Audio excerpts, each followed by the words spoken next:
Good morning and welcome back to the Coon Family Farm. Today we're taking advantage of the unseasonably mild temperature. It's supposed to be almost 70 degrees. It's only about 9 o'clock in the morning right now on this Saturday, the 29th of March. And it's already 65 degrees. We do have periodic showers coming through, so we're going to be dodging the raindrops and working on fence today. These posts, not the best quality when we put them in. They've been in for almost 15 years now. As you can see, this one here, not too bad a shape. It's got its splits, but for the most part, it's still pretty solid. It's got a little bit of a wiggle, but they were pounded in and not concreted. And as we go down the line here to where I'm going to be replacing this one, I've already started taking the wires off, but as you can see, quality is not there. That one's not doing much of anything other than keeping the wires separated. So instead of killing myself and digging holes, we don't have a post pounder. The one when we put these in here almost 15, 18 years ago, we ended up using from the upper Susquehanna Basin, something or other, water conservation, you know what I'm talking about, something to do with the Chesapeake Bay Foundation. They were fortunate that they would allow us to utilize their pounder, but we're not going to go through it just for a couple of fence posts. For the sake of saving time and muscle aches, I'm just going to replace them with T-posts. So with any type of fencing job, the first thing you got to make sure you do is have a set of good heavy-duty fencing pliers. You've got different kinds of jaws, and there's even, like, I guess you consider this the hammer side and then the prying side of it as well. Got multiple tools in one. It's also got high tension wire cutters. Put the wires in there and just squeeze and it cuts it. But you got to have some good wrist strength. Also, you got to have yourself a decent hammer. So this is going to be kind of challenging to try and record since I only have two hands and I need both of them for these tools. But basically what we got to do is stick the pry or the claw end of it in where the staple is. Give it a couple of good whacks so you can get that staple to start coming out of the fence. And make sure you don't lose the staple. You don't want the cows eating this. The other important thing I forgot to tell you before you start any type of fencing project, you don't want that to happen. Make sure you turn off the fencer first. Now we got all four of the wires removed from the fence post, and don't think it's this easy when you're trying to remove posts normally, but since this one is obviously rotting off at the ground level, that one was easy to get out. Another good piece of equipment for you to have whenever you're doing anything around the farm, especially fencing, is a good pair of work gloves.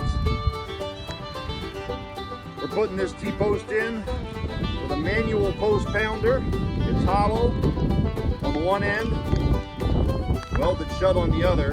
I'll show you how this works. Takes a little bit of strength, but it's safer and easier than using a sledgehammer.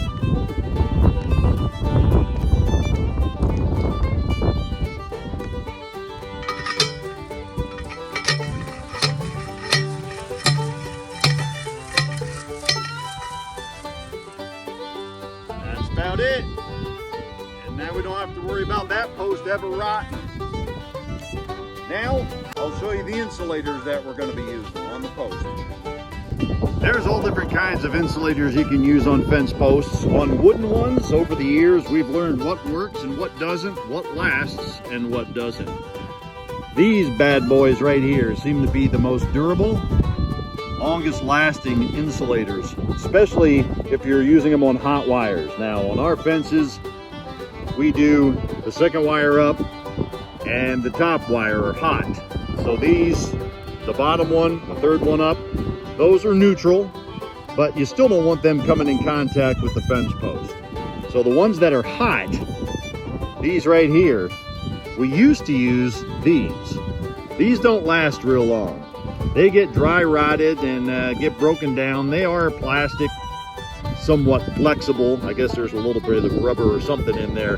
But over the years, they break down from being out in the weather and the sun, And especially if they crack right here, if you have these where they're on the hot wires, they're going to short out the electric through the staple into the fence post. That's going to reduce the effectiveness of your charger. So that's why we've gone to these. And you can see we're using wood screws that are coated so they won't rust into the wood posts, because they last longer and hold up better than the really cheap roofing nails that come with these insulators. You can get these at any local feed mill like we have right down the road here at Judson's Feed Mill in Columbia Crossroads, or you can go to one of those commercial building places. I think they even carry them at the big box hardware stores now. But definitely stay away from these type of insulators that slide on, because then they're also almost impossible to remove if you are going to replace them with these, unless you take a utility knife and you can split them and cut them to get them off the wires so they aren't just hanging here indefinitely forever.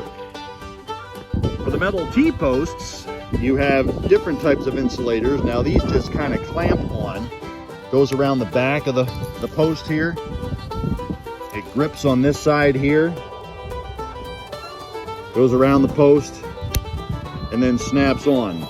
These are effective. They're easy to take on and off, but we found over the years that they end up breaking right here. If there's any type of stress where it pulls on the wire, if you're trying to do temporary corners, which I don't recommend using T-posts, these break off and then the whole thing falls off. And if this wire comes in contact with the T-post, then you're losing your effectiveness on the wire as well, and it'll energize this post. So we came across these little doodads here. These are for T-post specific. On, I don't want to give any props to the place where we bought them or where you can get them online, but you can also get these. They're starting to be carried at your local feed mills and at the big box stores. Saw these online and said, hey, what the heck, why don't we give them a shot? Because there's different applications for these, and we'll show you how these go onto the T-posts. Once you mark out your spacings about every 12 inches, starting from the bottom up 12 inches and then 12 inches for each wire from there on up. These are actually quite easy to install. All you got to do is go to one side and that's it. They clip right on. And probably would have been best if I showed you how to put it on the wire before you put it on the T-post. So they're pretty rigid, but you want them so that they don't break off easily. See how you got the wire through there? Holds it in place.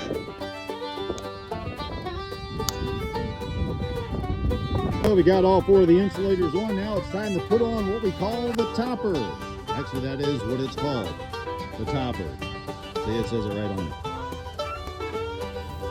These are primarily used with tape fencing, which goes through here. But we put them on because what we've found over the years, especially if you're using it for cross fencing, not so much necessary on the perimeter like this one here, but if you're using cross fencing where the cows can actually get up next to the stuff, they like to rub on the top of the posts. And you obviously don't want them rubbing their faces on these sharp edges.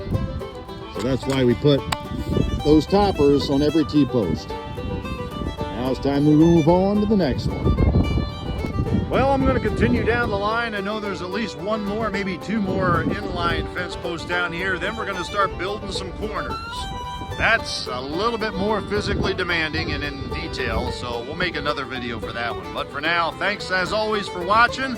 Please like this video. Ladies are back here wanting to get into this pasture, so I better move on. Also, make sure you share it with all your friends, especially if they have a farm or a ranch and they've had issues or questions, or you know it's that time of the year to start checking on fences. Maybe this will help them out a little bit. And make sure you subscribe to my channel as well so you can get more informative videos that you either do or really don't want to watch. You just never know. So make sure you subscribe so you don't miss a single one. Thanks for watching. We'll see you next time right here from the Coon Family Farm.